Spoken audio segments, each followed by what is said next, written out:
गांव की मिट्टी की खुशबू में पला बढ़ा रामू एक साधारण किसान था। उसके पास ज्यादा जमीन नहीं थी, बस 2 बीघा खेत, एक पुराना बैल और उम्मीदों से भरा दिल। हर सुबह सूरज के साथ उठता, हल उठाता, मिट्टी को चूम कर कहता, चल आज कुछ अच्छा होगा। उसकी हथेलियां फटी थीं, पर उनमें मेहनत की लकीरें थीं। उसकी आंखों में सपने थे, बच्चे को पढ़ाना, घर की छत ठीक कराना और अपनी पत्नी गीता को वो लाल साड़ी दिलाना जो उसने हाट में देखी थी। पर किस्मत, वो तो जैसे किसानों के साथ कोई पुराना झगड़ा रखती है। उस साल बारिश देर से आई, बीज सूख गए, मिट्टी फट गई और आसमान हर रोज बस बादलों का मजाक दिखाकर चला जाता। रामू की आंखें ऊपर टिकती, हे भगवान 2 बूंद पानी दे दे, वरना सब बर्बाद हो जाएगा। लेकिन पानी नहीं आया। जब आया तो इतना कि सब बहा ले गया। खेत डूब गए और मेहनत मिट्टी में मिल गई। महाजन आया, रामू अब तो सूद बढ़ गया है, अगले हफ्ते तक पैसे नहीं दिए तो जमीन मेरी। रामू ने सिर झुका लिया, बोला, साहब थोड़ा वक्त दे दो, अगली फसल में चुका दूंगा।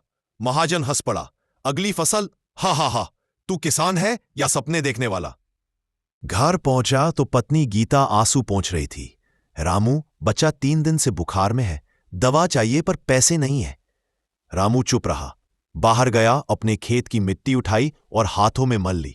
बोला, तू ही मेरा भगवान है, तू ही मेरी किस्मत, तूने ही मुझे पाला, अब तू ही कुछ कर।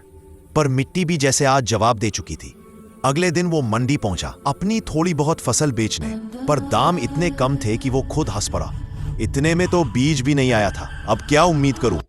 व्यापारी ने कहा, लेना है तो लो, वरना अगले का नाम लगाऊं। रामू ने मजबूरी में फसल बेच दी। जेब में कुछ सिक्के खनक रहे थे जो उसकी बेबसी की आवाज लग रहे थे। शाम को घर लौटा तो गीता बोली, कुछ पैसे मिले? रामू ने झोले से सिक्के निकाले। बस यही है। गीता ने कहा, इतने में तो दूध भी नहीं आएगा। रामू ने थका सा मुस्कुराता रहा, क्या किसान होना गुनाह है? मैं तो सबके लिए अनाज उगाता हूं, पर मेरे अपने बच्चे भूखे हैं। धीरे धीरे उसने अपने कंधे से गमछा निकाला, आसमान की तरफ देखा और कहा, मां धरती, अब तुझमें ही लौट आता हूं। अगले दिन गांव में खबर फैली, रामू ने कुएं में छलांग लगा ली। लोग इकट्ठा हुए। किसी ने कहा, अरे बेचारा कर्ज में डूबा था। किसी ने कहा, सरकार कुछ नहीं कर पाई। पर कोई ये नहीं सोच रहा था कि उस किसान की मौत सिर्फ एक आदमी की नहीं थी, वो एक व्यवस्था की हार थी। घर में गीता चुप थी, आंसू सूख चुके थे। उसका बेटा छोटू पूछता रहा, अम्मा बाबू कब आएंगे? गीता ने सिर पर हाथ फेरते हुए कहा, तेरे बाबू अब खेत में है बेटा, हर मिट्टी के दाने में। वक्त बीत गया, छोटू बड़ा हुआ, उसी खेत में फिर हल चलाया। उसने आकाश की तरफ देखा और कहा, बाबू इस बार मैं हार नहीं मानूंगा। तुम्हारी तरह मिट्टी को सींचूंगा, पर उसे अपनी जान नहीं दूंगा। मैं किसान रहूंगा, पर अब झुकूंगा नहीं। छोटू ने मोबाइल उठाया, सरकार की योजना देखी, ऑनलाइन रजिस्ट्रेशन किया और धीरे धीरे नई तकनीक अपनाई। अब वही खेत जो कभी बर्बादी की निशानी था, आज उम्मीद का प्रतीक बन गया। पर हर बार जब बारिश की बूंद गिरती, छोटू अपने बाबू को याद करता। वो मुस्कुराता, पर आंखें भीग जाती, क्योंकि हर फसल में, हर हरी कौंपल में, हर सुनहरी बाल में रामू की आत्मा बसती थी।